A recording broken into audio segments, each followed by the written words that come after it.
Og nu 22 nyheder. Nyhederne på aften. I dag er der flere og flere unge, der kører på ulovlige scootere. Over 70% af alle scootere er tunet. Vi har fået et klip på YouTube, der bekræfter vores teorier om, hvordan nogle af de unge danskere kan få hurtigt på deres scootere.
Velkommen tilbage.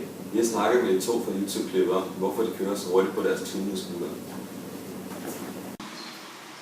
Hvor hurtigt kører din scooter? 70. Hvorfor har du valgt at køre tunet? Fordi jeg ikke vil køre lovligt.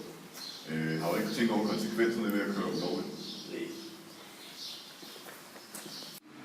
Hvor hurtigt kører din scooter? Den kører 80-90 stykker.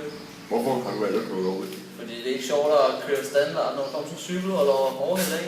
Har du ikke tænkt på konsekvenserne? Så tænker jeg nok over, når jeg kører en lille bil ud.